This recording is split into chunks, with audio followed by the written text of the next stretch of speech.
This conference will now be recorded. अद्य शनिवासरः अथवा मन्दवासरः पौष शुद्ध तृतीया दिनांक 16 जानेवारी 2021 माझं निदान मधुकोष्टिका निदान तोषगती शंखं चक्रं गलौकान् चारुदौर्भिश्चतुर्भिः सूक्ष्मस्वच्छातिरुद्यांशुकतरिविलसन् मौलिमं भोजनेतरं कालाम्भोधोज्ज्वलाङ्गं कटितटविलसच्चारुपीताम्बराढ्यं वन्दे धन्वन्तरिं तं निखिलगदवनप्रौढदावाग्निलीलं प्रौढदावाग्निलीलम् ब्रह्मणो समारब्धा मात्रेयाद्येषु पूजिताम् अस्मदाचार्यपर्यन्तां वन्दे गुरुपरम्पराम् आयुर्वेदरतं वन्दे माधवाख्यं महागुरुम् आयुर्वेदामृतं सर्वं शिष्येभ्यो यः प्रदत्तवान् द्रष्टा ज्ञानी दृष्टकर्मा कृतकर्मा तथैव च अध्यापको विषक्श्रेष्ठो महान् संशोधकस्तथा गुणैरेतैः समुदितैः यत्कार्यं प्रतनोति सः समृद्ध्यर्थं निकार्यस्य वयं नु प्रयतामहे सरस्वत्यै नमो यस्याः प्रसादात् पुण्यकर्मभिः बुद्धिदर्पणसङ्क्रान्तं जगदध्यक्षमीक्षते आत्रेयं प्रथमं वन्दे आयुर्वेदजगद्गुरुम् आयुर्वेदामृतं सर्वं गृहीत्वा हि सुरेश्वरात् अग्निवेशादिकेभ्यो यत् प्रयच्छत् मुनिसत्तमः प्रथमं तन्त्रकर्तारम् अग्निवेशं नमाम्यहम्।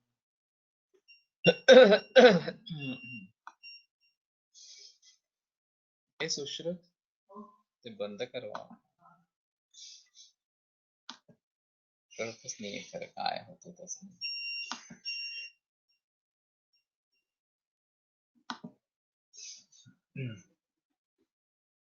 क्षयस्थानं च वृद्धिश्च दोषाणां त्रिविधा गतिः ऊर्ध्वं चादश्च तिर्यक्ष विज्ञेया त्रिविधा परा त्रिविधा कापरा कोष्ठ शाखा मर्मास्ति सन्धिषु तर्हि शाखा मर्मास्ति सन्धिषु अपरा दोषगतिः विद्यते कोष्ठ शाखा मर्मास्ति सन्धिषु तत्र तावत् स्थानान्यामाग्निपक्वानां मूत्रस्य रुधिरस्य च हृदुण्डकः पुप्पुसश्च कोष्ठे इत्यभिधीयते इति सुश्रुतवचनम् अनुसृत्य विवरणं कृतं मया यः तदेव अधुना अग्रतो नीयते। तो जैसे कि मैंने कल इस बारे में जिक्र की कि बस्ती भी एक कोष्ठ की तरफ भी काम करता है और वो वैसे एक मर्म भी है। और बस्ती मर्मसा बर्मसा कशाचं आहे ते?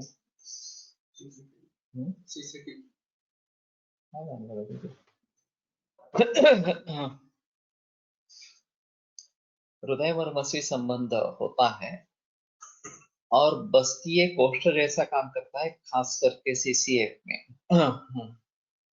तो दोष वहां से हृदय में चले जाते हैं, हृदय से फिर से वहां पे चले आते हैं और वो मूत्र के जरिए निकाले जाते हैं। तो मूत्र विशोधन या इस प्रकार से डायूरेटिक्स का वापर करके ये कंजेशन कम हो जाता है, ये दिखाई देता है।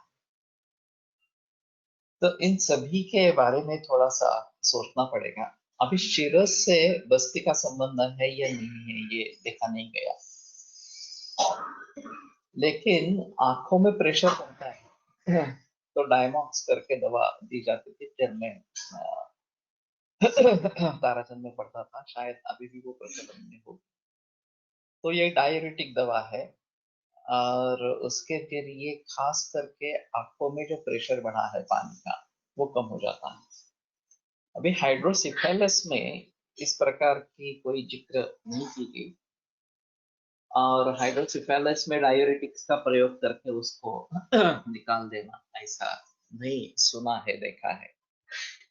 लेकिन समुद्र एवं औदकानां भावानां, समुद्र जैसे औदक भावों के लिए सबसे अहम निधि है और सभी स्रोत वहीं पे जाके मिलते हैं, उसी प्रकार ये मूत्राशय का कार्य है। तो आरंभ पानी का जो है वो उदक स्रोत का, वो पानी पीने से शुरू हो जाता है या द्रव देने से शुरू हो जाता है। और जहां जहां उसका उपयोग है धातुओं के रूप में, उपधातुओं के रूप में, किसी भी रूप में, एक लसी का भी ऐसा ही भाव है जो पित्त से भी जुड़ा है और कफ से भी जुड़ा है। क्लेद एक ऐसा भाव है जो कफ से ज्यादा जुड़ा है, इस प्रकार का है। और इनका भली भांति निर्माण नहीं हुआ तो क्लेद वाहनम कर्म के द्वारा उसको बाहर निकाल देना है और किसी ना किसी तरीके से उसको मूत्राशय में लाना है। तो प्रमेह रोग की संप्राप्ति में इस प्रकार के क्लेद को बस्ती में लाया जाता है, जहाँ निधो स्रोतस का मूल स्थान वृत्त इस प्रकार का है, और उसके बारे में थोड़ा सोच सकते हैं। लेकिन बाकी चीजों के बारे में अगर हम देखने की कोशिश करेंगे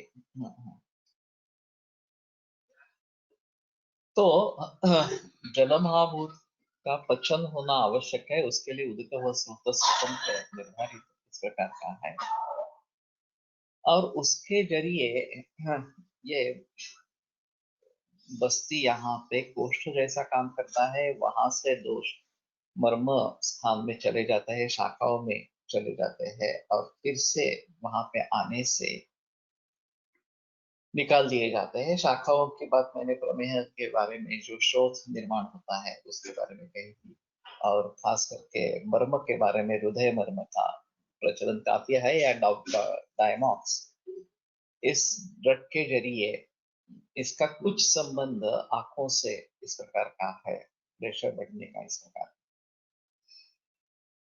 तो इन सभी के बारे में थोड़ा सोचेंगे तो शायद स्थानान्यामाग्नि पक्वाना मूत्रस्य, इसके बारे में थोड़ी संगति हो सकती है, उसके बारे में कुछ जान सकते हैं। अगला है रुधिरस्य च। तो रक्त का भी कोष्ठ होता है इस प्रकार से। अब ये कोष्ठ किसको माने, ये अहम चीज है। वैसे रक्तव स्रोतस का मूल स्थान यकृत और प्लीहा ये दो है, किंतु कोष्ठ की जब बात करेंगे तो कोष्ठ और शाखा मर्मास्थि संधि ऐसा होना जरूरी इस प्रकार का। भावी साठे ने उनके किताब में ये जो अवकाश है, सिराओं में उपस्थित अवकाश है, उसी को सिरा का कोष्ठ या रक्त का कोष्ठ इस प्रकार का माना है। और कोलटकर सर कहा करते थे कि जब नदी बहती है तो उसमें जो मैल है, जो भी दूषितता है, वो सभी किनारे पे चली जाती है, और किनारे पे उसका संचय होता रहता है, और नदी शुद्धिकरण प्रक्रिया करनी पड़ती है, जिसके जरिए ये जो गंदगी है उसको निकाला जाता है, तो प्रवाह फिर से शुद्ध होता है। और वैसे जो भी नदी में डाला जाएगा वो गंदगी के स्वरूप में इस प्रकार से हाँ संचित होता रहेगा। और अभी ये प्रदूषण जब कम हुआ लॉकडाउन के पीरियड में, तो नदियां काफी स्वच्छ हो गई। इसके लिए अभी तक कितने प्रयास किए गए थे, लेकिन नदियां स्वच्छ नहीं थी, लेकिन नदियां स्वच्छ हो गई। तो सर का ये कहना था कि सिराओं की जो भित्ति है, वॉल्स ऑफ द वेल्स, वहां पे दोषों का संचय या मलों का संचय होता रहता है, और उसके जरिए सिरा संकोच होता जाता है, जो उसका अवकाश है वो कम होता जाता है। यस्मादस्य वहन्ति न रसं रसवः शिराः, ये एक दोषोपलिप्तवदना रसं रसवः शिराः, ये एक चरक में आता है बहुदोष लिंग के बारे में बताते समय। तो शिरा का जो अवकाश है उसको अगर हम कोष्ठ इस प्रकार का मानते हैं, और जो भित्ति है वो शाखा इस तरीके से समझते हैं, और वैसे इसका प्रचलन पूरे शरीर में इस प्रकार का है, तो मर्मस्थान में अस्थि संधि स्थान में भी ये सिरा जाल इस प्रकार का होता रहता है। तो इन सभी बातों को ध्यान में रखते हुए वहां से दोष शाखा या मर्मास्थ संधि में चले जाना और फिर ल्यूमेन में वापस आना, अवकाश में वापस आना, ये पॉसिबल है। वैसे हमारे हिसाब में रक्त का सर्कुलेशन स्थानिक है, जो एलोपैथी के अनुसार सार्वदेहिक है, उस प्रकार का सार्वदेहिक न होते हुए वो स्थानिक है। इसलिए सिराव्यध ये आधी चिकित्सा या पूर्ण चिकित्सा कही गई है, और जिस स्थान में रक्त दृष्टि हो वहीं पे सिराव्यध करना है, ऐसा मंतव्य है। जलोकावचरण, प्रच्छान कर्म या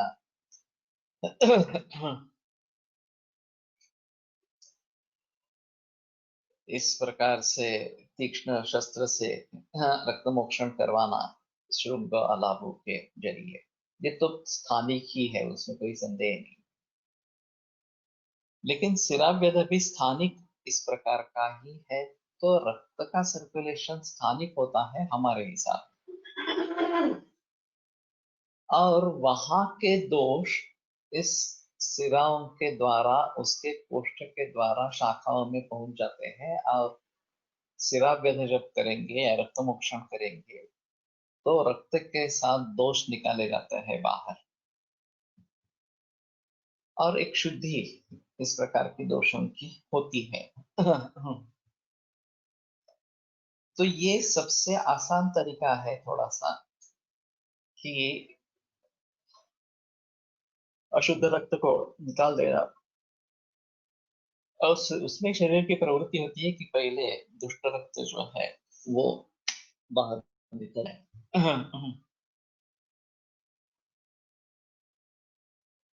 तो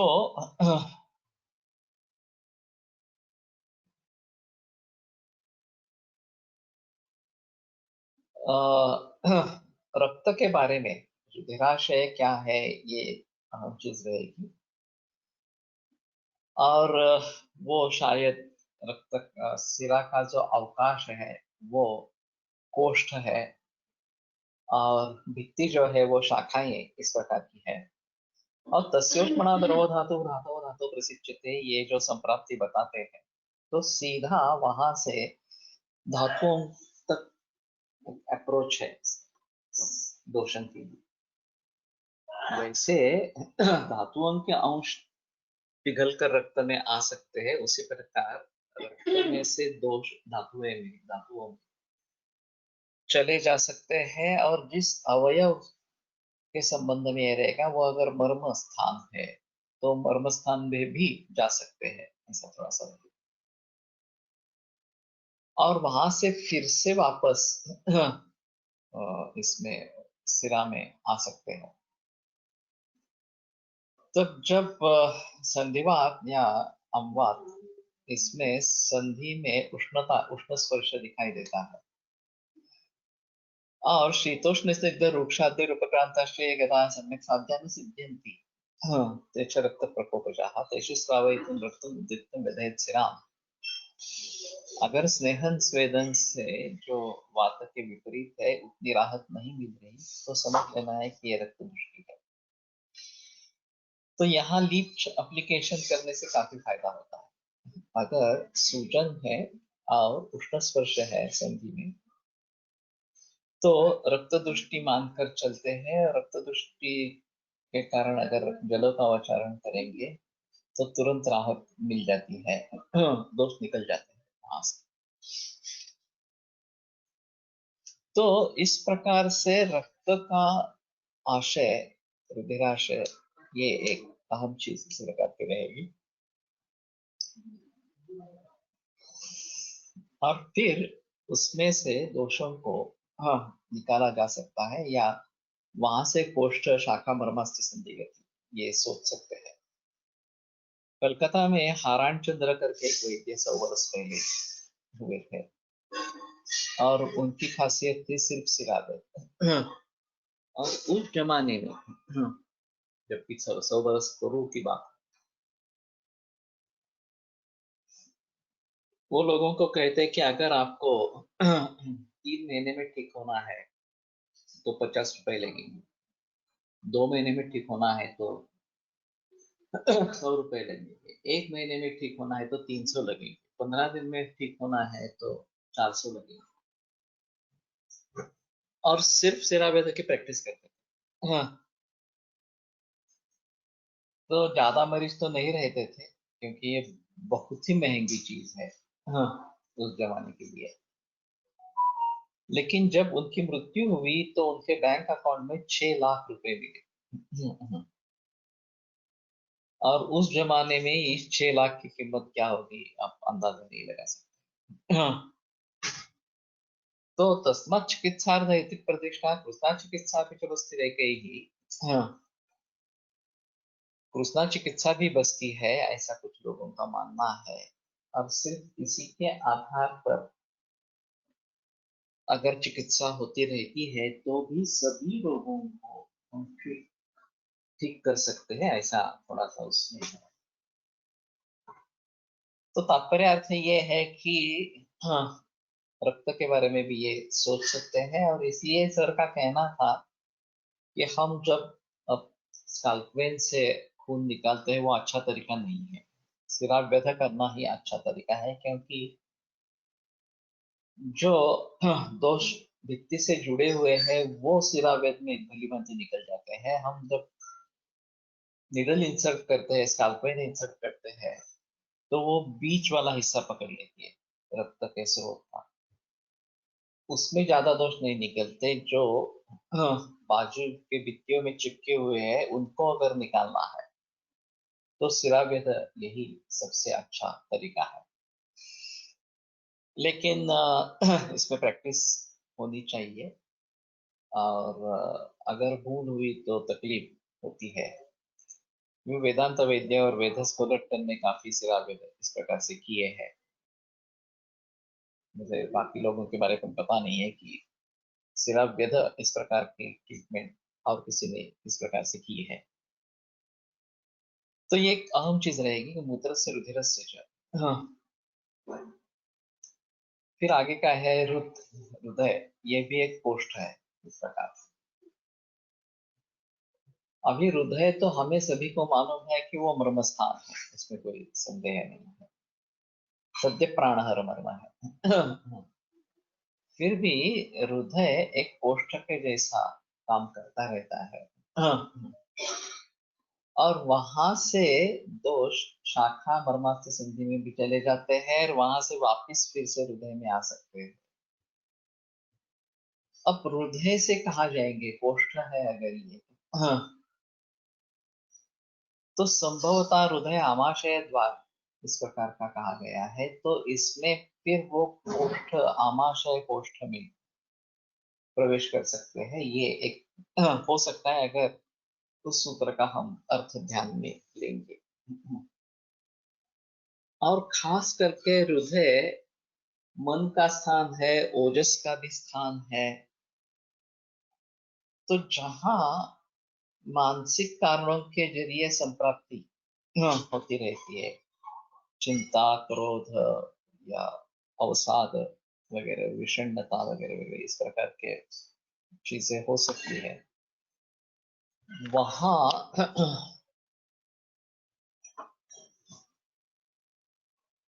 कपिंग थेरेपी आजकल ज्यादा प्रचलन में हो रही है, उस पर विचार। कपिंग में अगर सिर्फ वायु को निकालना है, एक अलग चीज रहेगी। इस प्रकार से करके प्रच्छान कर्म करके तिरावेद करना, ये भी एक बात होती है। जैसे कि निर्वात प्रदेश वहां पे निर्माण करना, मोमबत्ती वगैरह ऐसा कुछ जलाना, प्रच्छान कर्म करके ये सब करना, ये सुपरफिशियल खून निकालने के लिए, दुष्टि निकालने के लिए अच्छा है इस प्रकार से। अभी भी मैं सोचता हूँ कि जो षट त्वचा या सप्त त्वचा इसके बारे में बताया गया है, उसके बारे में थोड़ा ज्यादा जिक्र होना चाहिए। और रक्त मोक्षण के जरिए हम कहाँ तक पहुंच सकते हैं और किस प्रकार के दोष की शुद्धि कर सकते हैं, तो उसके बारे में सोचना चाहिए। तो ये केवल वात को निकालने के लिए भी किया जाता है।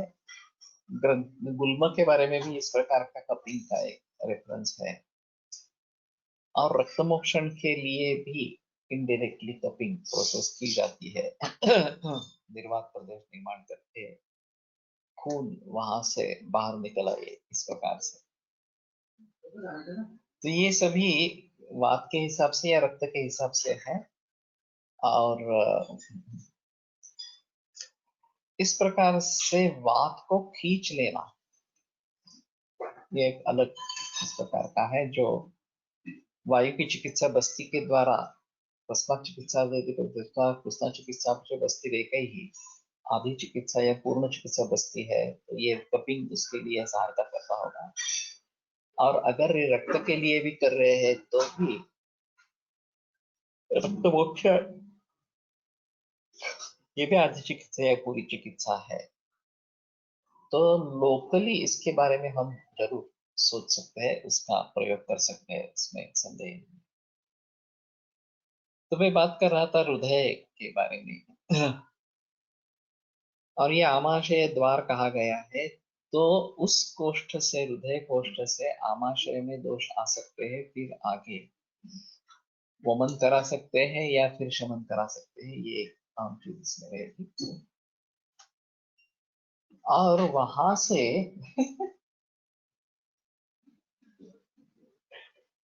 पूरे शरीर में वो फैल सकते हैं। हाँ, ये एक है। व्याने नरस धातुरी विक्षेपोचित कर्मणा युगपत् सर्वतो जस्रम देहे विक्षिप्यते सदा। तो व्यान से पूरे शरीर में ये वायु विक्षेपित इस प्रकार का होता रहता है। और क्षिप्यमाण स्ववैगुण्यात् अथवा कवैगुण्यात् तथा सज्जति यत्र सः। जो फेंका जाने वाला जो रस है, वो जहाँ पे स्ववैगुण्य या खवैगुण्य से अटक जाता है, तस्मिन् विकारं कुरुते, उसमें विकार निर्माण करता है। खेवर्ष्मिवतो यथा दोषाणामपि चैवं स्यात् एकदेश प्रकोपः। दोषों का भी इसी प्रकार से एक देश प्रकोप हो सकता है। तो रस द्वारा दोष भी विक्षेपित इस प्रकार के होते रहते हैं और स्ववैगुण्य या क्षय वैगुण्य से किसी जगह रुक जाते हैं। तो वहां शाखा मर्म अस्थि संधि अगर इस प्रकार के हैं तो वहां पे वो रोग निर्माण करेंगे और फिर से वहां वापस हृदय में आएंगे और हृदय से फिर आमाशय में प्रवेश कर सकते हैं। Can we say it as a variant of Shrunga, Alabu as method is same, just instrument is different, and what may be its doshaganata.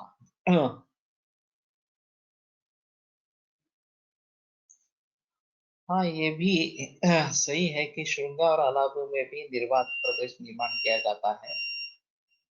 श्रृंग का प्रयोग वास्तव में वातदुष्ट रक्त के लिए करना है, अलाबु का प्रयोग कफदुष्ट रक्त के लिए करना है। तो लेकिन ये घटी यंत्र जैसा है, और सिर्फ वात को निकालना या गुल्म का इस प्रकार को, इस गुल्म को इस प्रकार से पकड़कर छेदन करके गुल्म को निकाल देना, ये एक चीज वहां पे बताई गई।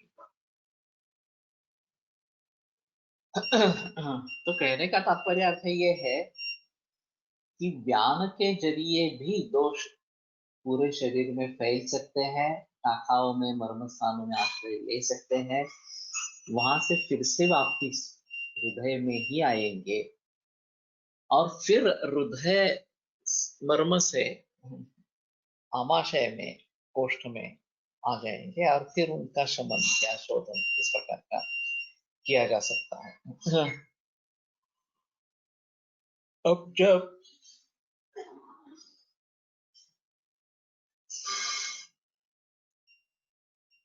मन का हृदय ये स्थान है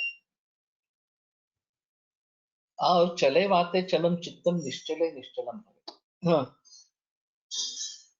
अगर वात चल है तो मन भी चल है, वात निश्चल है तो मन निश्चल है, इस प्रकार। तो ये जो बताते हैं मन क्षोभ हो जाता है तो श्वसन क्रिया बिगड़ जाती है, ये सबसे अहम इसका परिणाम इस प्रकार का। और उस समय अगर हम श्वसन क्रिया पर कॉन्सेंट्रेट करेंगे, प्राणायाम करेंगे, तो मन शांत होने लगता है। तो दोषों की कोष्ठगति के बारे में वायुस्थ निग्रह, ये एक कारण बताए गए हैं कि अगर वायु का निग्रह हो गया तो दोष कोष्ठ में आने लगते हैं। और खास करके हाँ, मानसिक विकारों के बारे में ये एक अहम चीज है कि अगर वायु के जरिए मन शांत हो जाता है और दोष कोष्ठ में आने लगते हैं, तो फिर वहां उनके शमन होने का, उनके शोधन होने का कोई चांस इस प्रकार का रहेगा। तवारिया जो प्राणायाम है, इसमें ब्रोंकियल ब्रीदिंग, एब्डोमिनल ब्रीदिंग दोनों का एक साथ और ये स्टेप अप ब्रीदिंग जिसमें वायु को बाहर फेंकना है, उसका क्रम देखेंगे तो भस्त्रिका से आरंभ करते हैं, फिर चेस्ट एक्सरसाइज, एब्डोमिनल एक्सरसाइज, दोनों के एक्सरसाइज इस प्रकार से होते हैं। और फिर स्टेप अप ब्रीदिंग में उच्छ्वास है। तो जो दोष दोष इस प्रकार से कोष्ठ में आए हैं उनको निकाल देना, ये एक उसमें अहम चीज है। फिर स्क्वायर ब्रीदिंग है, तो स्क्वायर ब्रीदिंग में अंतकुंभक और बहिकुंभक ये दोनों रहते हैं। और फिर थायराइड के बारे में ब्रीदिंग का पैटर्न है।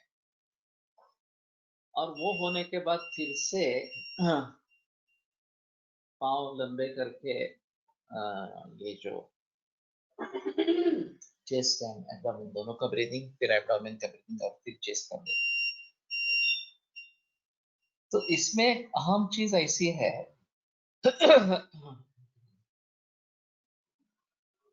कि शरीर के लिए जो आपूर्ति चाहिए वो आपूर्ति करना, जो मलभाव शरीर में निर्माण हो रहे हैं वायु के स्वरूप में, उनको बाहर निकाल देना। और योग सूत्र आगे सूत्र में आने वाला है, प्रच्छर्दन विधारणाभ्याम व प्राणस्य। प्रच्छर्दन और विधारण अगर प्राण का करेंगे तो भी ये असंप्रज्ञात समाधि सिद्ध होगा, या फिर ये व्याधि स्थान संशय प्रमाद आलस्य वगैरह वगैरह ये अंतरा ये जो है, या उनके विक्षेप सहभूत होने वाले दुख और मनस्य वगैरह वगैरह ये है। ये प्रच्छन्न विधारणाभ्याम व प्राणस्य विवचन का प्रयोग है, प्रच्छर्दन और विधारण प्राण का। तो बहिकुंभक, प्रच्छर्दन विधारण यानी कि बहिकुंभक। और इसीलिए दानु सर कहा करते थे कि ओंकार सच प्राणायाम, कपालभाति भस्त्रिका ये प्राणायाम नहीं है, ओंकार वास्तव में प्राणायाम इस प्रकार का। क्योंकि अ उ म ये होने के बाद जब पूरा श्वास निकाल देते हैं, इंहेलेशन हो जाता है, तो रुकना है मकार पूरा होने के बाद। और जितना ज्यादा रुकोगे उतना वो अच्छा रहेगा। तो इसके जरिए एक निगेटिव प्रेशर शरीर में निर्माण जब हवा पूरी बाहर निकाली गई है और अंदर अवकाश है, तो वो फिलअप करने के लिए पूरे बदन से वायु वहां पे आ जाता है। और ये दूषित वायु है और उसके साथ दोष भी निकल जाते हैं उच्छ्वास के। प्राणायामेरेव सर्वे प्रशिष्यन्ति मला इति आचार्याणां तु केषांचित् अन्यत् कर्म संभवम्। केवल प्राणायाम से ही सभी दोष शुष्क हो जाते हैं, साम्य स्थिति में आ जाते हैं, दूसरे कोई कर्म करने की आवश्यकता ही नहीं। तो प्रत्यवाय में, अंतराय में व्याधि पहला बताया है और इस व्याधि का नाश प्राण से होगा, यह एक अहम चीज है। तो मेरा सभी को सुझाव है कि हमें आयुर्वेद तो करना ही है, उसमें कोई संदेह नहीं है। दिनचर्या का पालन करना है, रसायनों का सेवन करना है और उसके साथ में योगाभ्यास और व्यायाम भी नियमित रूप से करना ही है।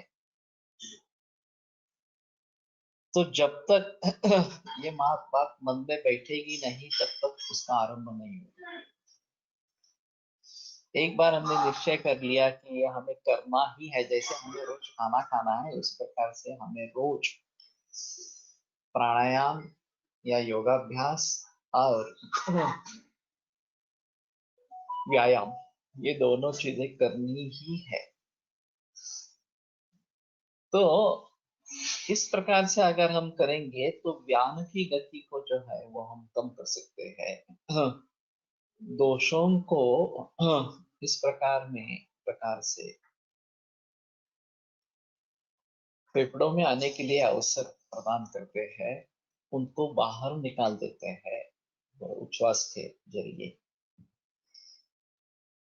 और फिर वायु नेता है कफ और पित्त का, उनके ऊपर भी काबू पा लेते हैं प्राणायाम से और खास करके मन स्थिर शांत हो जाता है। ये सबसे अहम भूमिका है। अगर आप एजिटेटेड है, त्रस्त है, क्रोधित है, भीत है, तो उस अवस्था में प्राणायाम करेंगे, प्रच्छन्न विधारण इस प्रकार का करेंगे तो बेहतर ऑप्शन है ओंकार का जप करें, क्योंकि तस्य वाचकः प्रणवः, ईश्वर का वाचक प्रणव ओंकार है। और फिर तज्जपा तदर्थ भाव, उसका जब हम करेंगे तो तदर्थ भाव इस प्रकार का होता रहेगा। और इसमें दोषों की कोष्ठ शाखा गति को नियंत्रित करने का एक अद्भुत सामर्थ्य है। तो इसके जरिए स्वास्थ्य बना रहेगा। अगर रोग की शुरुआत है, रोग अवस्था है, तो भी ये धीरे धीरे इससे कम होती जाएगी और शरीर मन सभी स्वस्थ होते रहेगी और स्वास्थ्य बना रहे। तो दानू सर ने इसके बारे में काफी बहस किया था और केवल ये 20 मिनट का प्राणायाम हर रोज करने से स्वास्थ्य बना रहता है। मैं अभी करीबन 4-5 साल से नियमित रूप से कर रहा हूँ। सिर्फ जब डेंगू हुआ था वहां 2-3 दिन इसमें रुकावट आई थी और शायद एक आध दूसरी बार रुकावट आई थी, लेकिन नियमित रूप से इस प्रकार से करते रहने से दोषों की साम्य की स्थिति बनी रहती है। और वायुश्च निग्रह, ये जो बताया गया है वायु का निग्रह यहाँ पे क्या है, तो वो प्राणायाम ही है। हम अगर अपान वायु को रोकेंगे, उदान वायु को रोकने की कोशिश करेंगे वगैरह वगैरह, तो रोग बन जाएंगे। लेकिन इस प्रकार से वायु का निग्रह करना विशेषतः बहिकुंभक करना। प्रच्छन्न विधारणाभ्याम इसका भली भांति अर्थ समझेंगे तो बहिकुंभक स्थिति रखनी है। और फिर मेरा ये मानना है कि अभी ये रेस्पिरेटरी सिस्टम, कार्डियोवैस्कुलर सिस्टम, इन दोनों के जरिए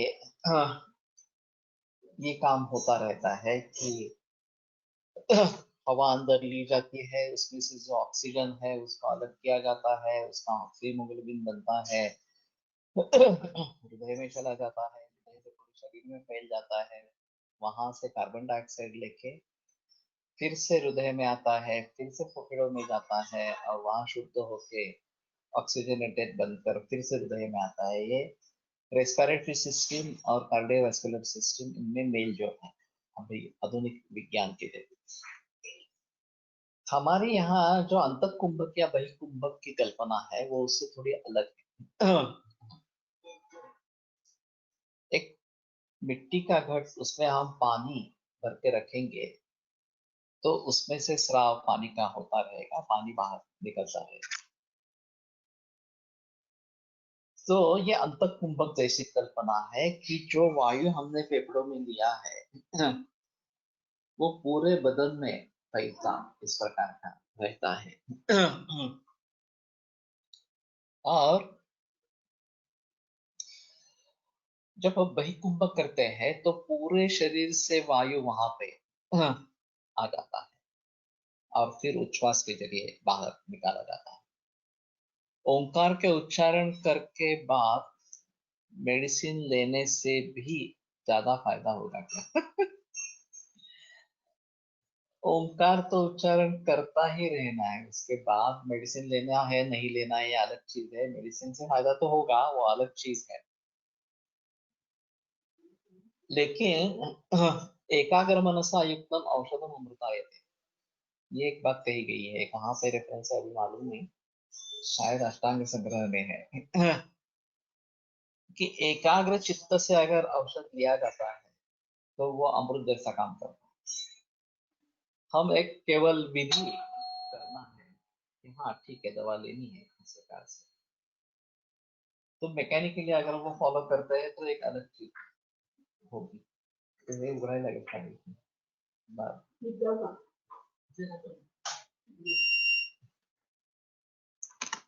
हम्म, तो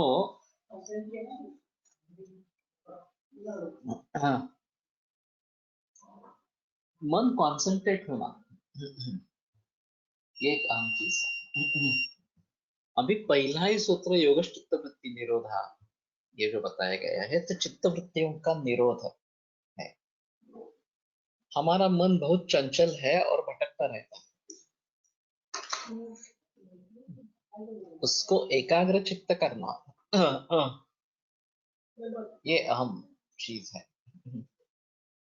तो बाकी सभी विषयों को छोड़कर एक ही विषय में अगर मन संलग्न हो जाता है तो एकाग्र इस प्रकार का हो जाता है। और उसके आगे आलंबन ही न हो, आत्मा में स्थिर हो और फिर वो भी नहीं रहे तो पूरी की पूरी इस प्रकार की चित्त वृत्ति निकल जाए, चित्त वृत्ति का निरोध हो जाएगा, जो मोक्ष कहलाता है। लेकिन योग चित्तवृत्ति निरोध एक चीज में भी अगर हम कॉन्सेंट्रेट कर सकते हैं तो योग कर्म से कौशलम, ये जो दूसरी व्याख्या बताई जाती है कि कर्म में कौशल्य को प्राप्त करना ये भी योग है। तो हमारा ध्यान किसी एक चीज में एक आलंबर पर स्थिर हो जाता है, किसी एक आलंबन पर स्थिर हो जाएगा तो वो भी एक तरीके से चित्तवृत्ति निरोध ही है, क्योंकि हम बाकी सभी आलंबनों से मुक्त हो गए, दूर हो गए। द्रोणाचार्य ने जब सभी छात्रों को कहा कि वो पेड़ के ऊपर पंछी है उसके आंख में शरसंधान करना है। अब तुम्हें क्या क्या दिख रहा है? तो मैंने बताया कि पेड़ दिख रहा है, वो पंछी दिख रहा है, उसकी आंख दिख रही है। तो रुको रुको ऐसे करके सभी को रोक दिया। अर्जुन की जब बारी आई तो अर्जुन ने कहा मुझे सिर्फ वो आंख दिख रहा है, बाकी कुछ नहीं दिख रहा। तो फिर उसको कहा कि ठीक है, बांध छोड़। तो ये निरोध है, चित्तवृत्ति निरोध। थोड़ा अंतर ऐसा है कि अभी हम जो विज्ञान पढ़ते हैं उसमें प्रकाश जो है, सूर्य प्रकाश या अभी विद्युत प्रकाश या दिए का प्रकाश वगैरह, वो चीजों पर पड़ जाता है, वहां से रिफ्लेक्ट होता है, फिर हमारे आंख में घुसता है और उसकी एक इमेज बनती है, फिर उसका एनालिसिस ब्रेन द्वारा होता है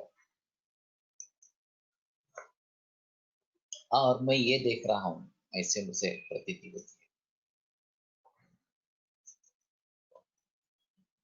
तो यहाँ ज्ञान की प्रक्रिया बाहर से शुरू हुई, ऐसा मानते हैं। वास्तविक ज्ञान की प्रक्रिया आत्मा से शुरू होती है, वो आंतरिक प्रक्रिया। आत्मा मनसा संयुज्यते मनः इंद्रियेण इंद्रियम अर्थेन तथा ज्ञान। कि मैं डिसाइड करता हूं कि मुझे देखना है, तो मैं मन से संयुक्त हो जाता हूँ। मन चक्षुरिंद्रिय से संयुक्त होता है, चक्षुरिंद्रिय विषय से संयुक्त होता है, और फिर मुझे मैं ये देख रहा हूँ कि क्या। अब जब मेरी आंख खुली है और सभी तरीके से प्रकाश मेरे आंख में घुस रहा है, सभी की प्रतिमा निर्माण हो रही है, लेकिन फिर भी मुझे इन सभी बातों के बारे में ज्ञान ज्ञान नहीं है। जो मैं पढ़ रहा हूँ, जो मैं देख रहा हूँ, उसके बारे में मुझे ज्ञान है। तो उसी तरीके से अगर हम एक चीज पर ध्यान केंद्रित करेंगे, लक्ष्य हमारा जो है केंद्रित करेंगे, तो सिर्फ उसी विषय का ज्ञान उसी इंद्रिय के द्वारा होता रहे। और ये भी योग ही है। सिर्फ हम पहले मंजिल पर है, आगे बहुत मंजिलें हैं, लेकिन पहले मंजिल पर भी पहुंचना काफी मुश्किल होता है। अगली मंजिल की बात, मंजिल की तो बात ही छोड़। क्योंकि इसमें ऐसा है कि चंचल मन को केंद्रित करना किसी एक विषय के ऊपर, ये भी अलग इस प्रकार की है। तवारी या प्राणायाम, मनशुद्धी व्यवस्थित झाली नसेल तर प्राणायाम करावा का?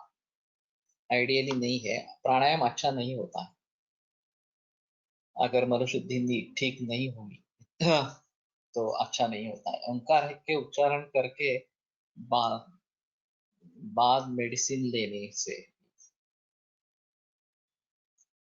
तो विशुद्ध है चौथगार एक शुद्ध बने बातें मुसरती वगैरह वगैरह जो बातें बताई गई है। व्हाट इज डिफरेंस बिटवीन तवारिया प्राणायाम एंड रेगुलर प्राणायाम?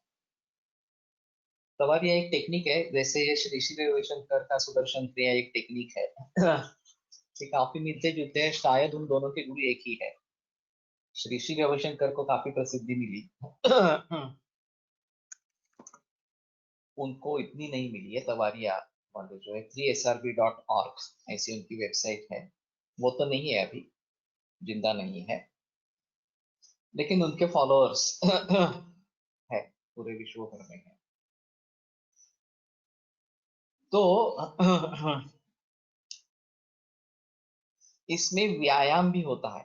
वैसे आयाम, यह सब शब्द का मतलब है शरीरायास जनकम कर्म व्यायाम संहितम आयामो विविधोंगानाम व्यायाम। और तवारिया जब आरंभ करते हैं तो शुरू शुरू में इतना व्यायाम होता है कि पसीना पसीना हो जाता है, गर्मी बहुत बढ़ जाती है। धीरे धीरे ये कम होता जाता है और फिर ऐसी तकलीफ नहीं होती। फिर भी पसीना आता है, और मेरा अनुभव है कि जब मैं ओंकार का जप करता हूँ, पहला सवारिया सब करके उसी में ओंकार है,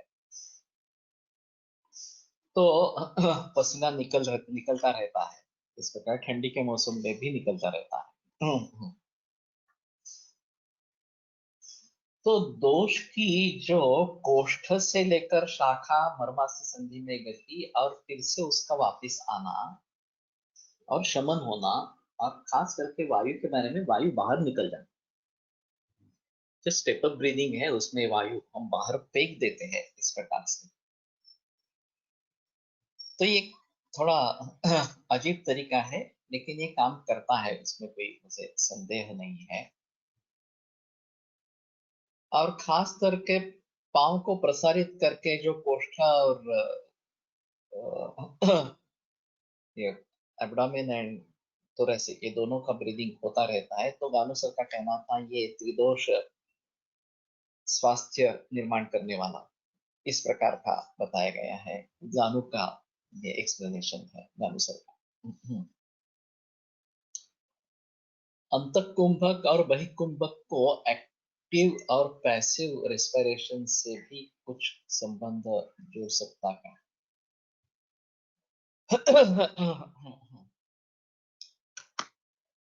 जैसे कि मैंने बताया, बहिकुंभक हो गया तो एक अवकाश निर्माण होगा शरीर में, और हमने प्रयत्न पूर्वक हवा अंदर घुसने नहीं दी, तो शरीर में जो वायु स्थित है वो उस प्रकार से उसमें आ जाए। अभी एनाटॉमिकली फिजियोलॉजिकली देखेंगे तो जो रेस्पिरेटरी सिस्टम और कार्डियोवास्कुलर सिस्टम, इनका आपस में मेलजोल है, जो मैंने एक्सप्लेन किया, सभी जानते हैं उसके बारे में। वो तरीका और ये तरीका अलग है। हाँ। मेरा मानना है कि अंतःकुंभक में, जैसे वो मैं घट की मृतिका के घट की बात कर रहा था, वहां से पानी पूरे शरीर बाहर निकल आता है, उसी प्रकार से वायु पूरे शरीर में फैल जाता है। उसके लिए एक प्राणवायु स्रोतस की कल्पना की गई है। हृदय मूलम महास्रोतस्य प्राणवायु स्रोतस के मूल स्थान, तो अजीब है। यहाँ हृदय बताया गया, इंटीग्रेटेड वाले लोग बताएंगे कि हाँ, कार्डियोवास्कुलर सिस्टम और रेस्पिरेटरी सिस्टम, इनका मेल जोल है इस प्रकार से, इसलिए ये शायद। फिर महास्रोतस क्यों? महास्रोतस का प्राणवायु स्रोतस से क्या ताल्लुक इस प्रकार का है? तो मैं थोड़ा सा मानता हूं कि कोष्ठ जो है, यानी कि आमाशय, पश्चिमाशय या ऊर्ध्व आमाशय, अधो आमाशय और पक्वाशय, ये तीन महाकोष्ठ इस प्रकार, अंतकोष्ठ महास्रोतस इस प्रकार से बताया गया है।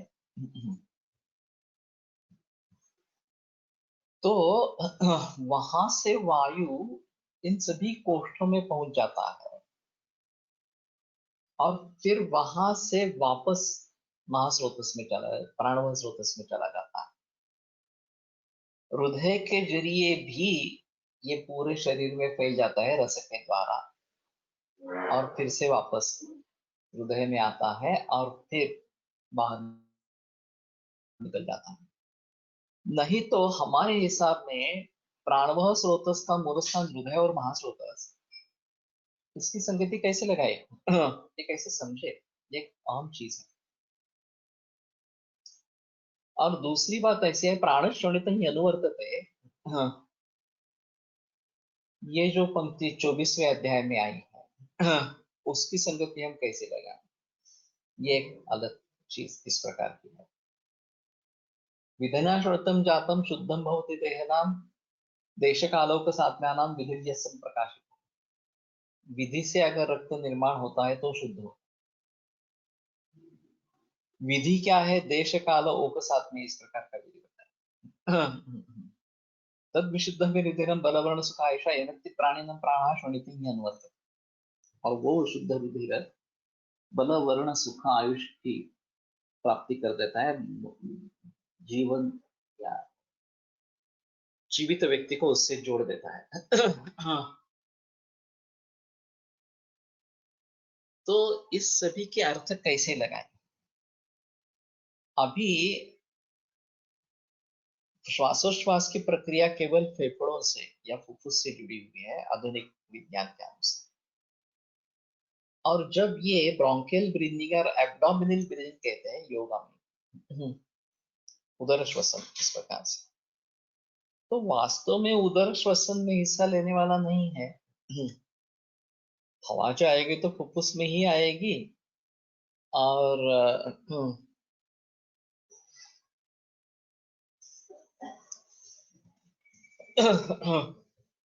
वहीं से बाहर निकाली जाएगी। जब हम थोरेसिक ब्रीदिंग के बारे में पूरे श्वसन की बात करते हैं, तो पूरा का पूरा फुफ्फुस हवा से भर जाना चाहिए। एक ट्रिकी सवाल पूछा जाता है कि हम सांस कितनी बार लेते हैं, तो लोग बताते हैं हाँ ठीक है 18-20 बार, 16 बार ऐसा लेते रहते हैं 1 मिनट में। तो पूछा जाता है कि क्या आप लेते हैं, वॉलंटरी एक्शन है क्या? ये जो क्रिया होती रहती है नियमित रूप से 1 मिनट में 16 से 18-20 तक सांस लेते रहना, ये इनवॉलंटरी है, हमें पता भी नहीं चलता कि हम सांस ले रहे हैं छोड़ रहे हैं। हम कितनी बार लेते हैं? जब हम प्राणायाम करेंगे तभी हम लेंगे, तभी हम छोड़ेंगे। तो हमें लेना है, हमें छोड़ना है। सवारिया का कहना ऐसा था कि 1 मिनट में 12, इतना ही, 5 सेकंड में एक श्वास और उच्छ्वास, और उसमें भी 3 सेकंड निश्वास अंदर लेना और 2 सेकंड में छोड़ना, थोड़ा उल्टा क्रम है। तो फोर्सफुल एक्सलेशन ऐसा कहना था, 1 2 3 5 6, 5 6 में छोड़ना है इस प्रकार। तो फोर्सफुल एक्सलेशन जब हो जाता है तो निर्वात प्रदेश अच्छा बनता है, अगला इनहेलेशन ज्यादा अच्छा इस प्रकार का होता है। और फोर्सफुल एक्सलेशन के बाद अगर हम रुकेंगे, भाई कुंभक करेंगे, तो जो अंदर अवकाश निर्माण हुआ है उसमें शरीर में से वायु निकल आएगा, वहां पे चला जाएगा, फुफ्फुस में चला जाएगा। तो ये जो एब्डोमिनल ब्रीदिंग की बात करते हैं, अगर पूरे फेफड़े हम भर लेते हैं हवा से, भागशः श्वसन इसको कहते हैं, कि लेना आरंभ करेंगे, और जब तक फुफ्फुस पूरी तरीके से भरते नहीं है तब तक सांस लेते ही रहना है, तो पेट अपने आप आगे आ जाता है, डायफ्राम नीचे चला जाता है। और जब छोड़ेंगे पूरी तरीके से, उसको बाहर निकालेंगे हवा को, तो पेट अपने आप अंदर चला जाता है, डायफ्राम ऊपर चला जाता है। तो वास्तव में एब्डोमेन का रोल है ही नहीं, एब्डोमेन में श्वसन नहीं हो रहा, लेकिन डायफ्राम नीचे खींचा जाता है, फेफड़े भी थोड़े नीचे आ जाते हैं, और बगल में यकृत और प्लीहा ये मूर्खव स्रोतस के मूलस्थान है, हाँ, नाभि के यहाँ। नाभिस्थ प्राण पवना स्पृष्ट्वारुत्कमलांतरम पंचात बहिर्विनिर्याति पातुम विष्णु पदामृतम। ये कुछ लोग मानते हैं कि श्वसन के बारे में वर्णन है। गूढ़ार्थ दीपिका आढ़मल्ल की टीका पढ़ेंगे तो पता चलता है कि ये इसका कोई संबंध नहीं, योग के बारे में बताया गया है, और वो विष्णु पदामृत जो है वो ब्रेन में है, ऐसा कुछ उनके हिसाब में। लेकिन अगर मान भी लेते हैं कि प्राण वायु नाभि में है, और वो रक्त का अनुगमन करता है इस प्रकार से, और उसको बल इस प्रकार से फेफड़ों से जो वायु आ रहा है उसके जरिए मिलता रहना है। और जब अंतः कुंभक करेंगे पूरी तरीके से खींच लेंगे बाहर का वायु, फेफड़ों का पूरा प्रयोग करेंगे, पूरा इस्तेमाल करेंगे, तो अंतः कुंभक में वो वायु पूरे शरीर में फैल जाएगा और वही कुंभक में पूरे शरीर से वायु वहां पे वापस आ जाएगा। अभी एलोपैथी में या आधुनिक एनाटॉमी और फिजियोलॉजी में फेफड़ों सा डायरेक्ट रिलेशन शरीर से नहीं है, उसका रिलेशन हृदय से है और हृदय का रिलेशन पूरे शरीर से है। और रक्त एक माध्यम के रूप में काम करता है ऑक्सीजन लेके जाने का और कार्बन डाइऑक्साइड वापस लेके आने का। इस प्रकार प्राणायाम म्हणून सध्या प्रचलित अपेक्षित आहे की दश प्राणायतन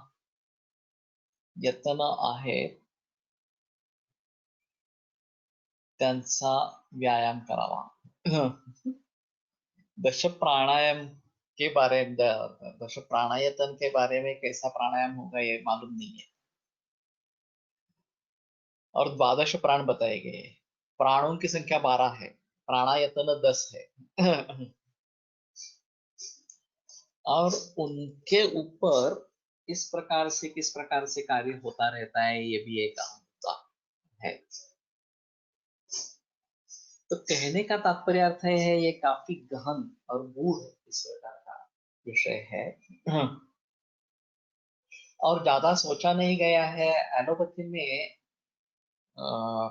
योग के बारे में, प्राणायाम के बारे में ज्यादा बहस हुई है, ज्यादा संशोधन हुआ है और उन्होंने अपने तरीके से उसका समर्थन करने की कोशिश की है।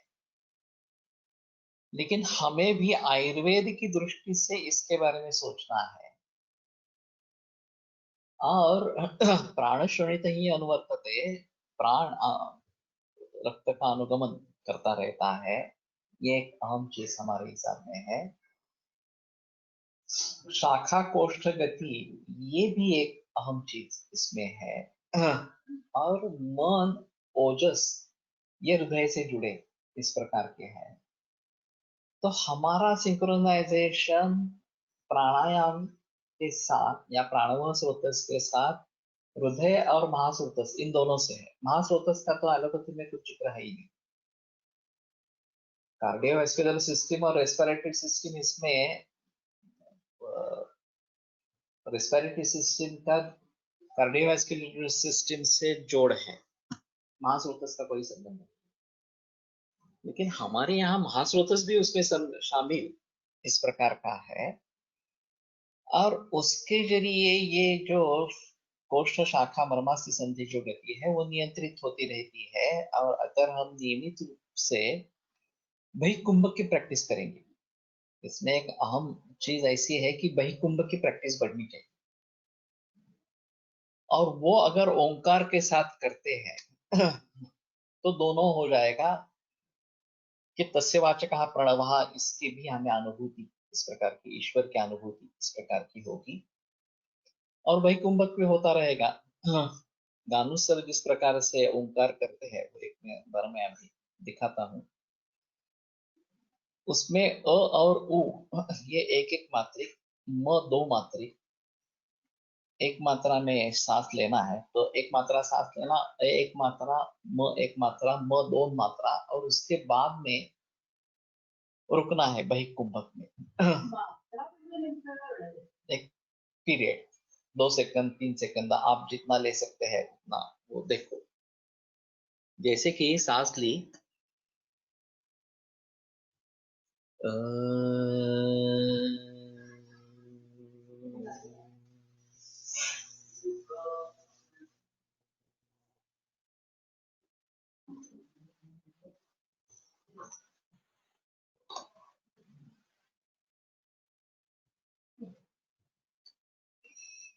अब सांस छोड़ने के बाद जब मैंने फिर से सांस ली तब तक का वही कुंभक है। वो पीरियड आप जितना बढ़ाते रहेंगे उतना प्राणायाम होगा। तस्मिन् त्यजि श्वास प्रश्वास और गति विच्छेद प्राणायाम। स्थिर सुखम आसनम, स्थिर सुख आसन है और उसके बाद में श्वास और प्रश्वास का गति विच्छेद ये प्राणायाम बताएगा। तो प्राणायामेरेव सर्वे प्रशिष्यन्ति मला इति आचार्याणां तु केषाञ्चित् अन्यत् कर्मणु सम्मतम्। तो ओंकार साधना के बारे में काफी बहस हुई है। मैंने कुछ ग्रंथ पढ़े नहीं है, मैं जो बता रहा हूँ आप पातंजलि सूत्र के आधार पर, आयुर्वेद के सूत्रों के आधार पर बता रहा हूँ। जो मेरी एक संकल्पना है आयुर्योग इस प्रकार की, इन दोनों शास्त्रों का मिलाप करना इस प्रकार से, उस चीज को हम अगर आगे बढ़ाना चाहते हैं तो ये अहम मुद्दा रहेगा कि इसके जरिए हम कोष्ठ शाखादि गति के बारे में सोच सकेंगे। उसके जरिए सभी प्रकार के विकारों को दूर करने का सामर्थ्य इसमें है और स्वास्थ्य रक्षण का भी सामर्थ्य इसमें है। तो ये प्रैक्टिस का विषय है, ये सिर्फ कहने की बात इस प्रकार की नहीं है। लेकिन जितनी ओंकार की प्रैक्टिस बढ़ाएंगे उतना स्वास्थ्य अपने आप आता रहेगा, अपने आप बढ़ता रहेगा। तो मेरा सभी से अनुरोध है कि ये अपनी दिनचर्या का एक हिस्सा बनाओ, कम से कम 15-20 मिनट इसके लिए दे दो। सवार या प्राणायाम में ही सही, अगर थोड़ा ये ओंकार का जप करते हैं तो अच्छा है। उसके आगे भी, उससे अलग भी अगर ओंकार की साधना करते हो तो वो अच्छा इस प्रकार का रहेगा और फिर स्वास्थ्य बना रहेगा, रोग से मुक्ति उससे प्राप्त हो। अगले गुरुवार को फिर से इसी को आगे बढ़ाएंगे और मुझे मालूम नहीं, मैंने इसके बार काफी बार जिक्र किया है इस सूत्र के बारे में, त्रिविधा चापरा कोष्ठा शाखा मर्मास्ति संधित्सु। हर समय मैं कुछ अलग अलग बातें बता रहा हूँ और जो मैं एक आयुर्योग संकल्पना प्रस्थापित करना चाहता हूँ, इसमें इसका एक अहम रोल है। आयुर्वेद के सूत्रों को लेकर और योग के सूत्रों को लेकर उनका मिलाप करके प्राणायाम रुद्रक में करावा, कोई संदेह नहीं है उसके बारे में। हाँ। लेकिन एक ही चीज है कि अगर गलत हुआ तो वह भयंकर हानिकारक है। तो गलत नहीं होना चाहिए, किसी गुरु के मार्गदर्शन के अनुसार ही करे। और पहली शुरुआत जो है दीर्घ श्वसन से, बिल्कुल धीरे सांस लेना और बिल्कुल धीरे छोड़ना, कुंभक करना ही नहीं, अंत कुंभक भी नहीं, बहिकुंभक भी नहीं। जब ये परिस्थिति थोड़ी थोड़ी सुधरेगी तो थोड़ा कुंभक थोड़ा बहिकुंभक, जो स्क्वायर ब्रीदिंग में बताया गया है इसमें तवारिया प्राणायाम में, और फिर उसके आगे ओंकार और उसमें बहिकुंभक की प्रैक्टिस बढ़ाते रहना। प्रच्छन्न विधारण अभ्याम पाणस्य, ये जो है वो करते रहेंगे तो ज्यादा अच्छा रहेगा। प्राणायाम व्यायामानंतर शवासन करून करावे की भर ब्राह्म मुहूर्तावर शौच दंतधावनानंतर अंजना पूर्वी करावी। मुश्किल है बताना। नहीं नहीं, प्राणायाम व्यायाम के बाद कर सकते हैं। व्यायाम से दोष शाखाओं पोस्टर से शाखाओं में निकल जाते हैं। व्यायाम दुश्मन तीक्ष्ण संहिता चलना नहीं। मत्स्य आणि अंजन व्यायामामध्ये आधीच करावं, कारण जेव्हा केव्हा तुम्ही व्यायाम हे करत असताना कौशल्यामध्ये सुरू होते आणि दोष शिकायला मदत होते मला वाटतं। अंजन नस्य वगैरह जो है वो दोषों को उत्कलिशित करके उनको बाहर निकालने के लिए है। जो पहला दोष संचय है वो निकल जाए, फिर व्यायाम करे तो इसमें दोष फिर से कोश शाखा वगैरह में जाएंगे और फिर प्राणायाम करे कि जिससे वो फिर से कोष्ठ में वापस आ जाए और बाहर निकाले जाए। इस प्रकार से क्या उनका शमन हो जाए।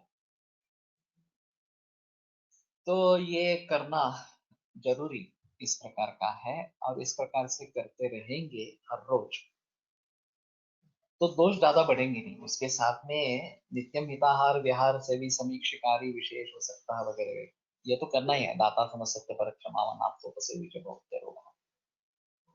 तो ये सब तो करना ही है।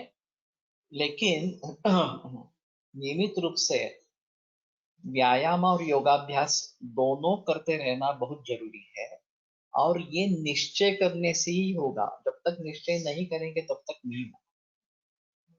जब निश्चय हो जाएगा कि ये करना ही है हर रोज, तभी ये हो पाएगा। और अभी कोविड जैसी सिचुएशंस में इसका बहुत महत्व है। तो मैं आशा करता हूँ कि सभी को इससे प्रेरणा मिले, और जो अभी कुछ कर नहीं रहे हैं वो आरंभ करें इसके बारे में, तो ये ज्यादा बेहतर इस प्रकार का है। आयुर्वेद प्रकांडो निगदित इह शल्यतंत्र प्रधानः शिष्येभ्यः शाश्वतोऽयं निखिलजनकृपा व्याप्तचित्तेन आयुर्वेदस्य वाञ्छन् पुनरपि भुवने काञ्च सुष्ठु प्रतिष्ठां श्रेष्ठं धन्वन्तरिं तं प्रणमति च सदा वैद्यवर्गो हि नूनम् विरम्यते व्याख्याने व्यापारः सोमवासरे पुनरपि चरकपठनार्थं विनिश्यामः।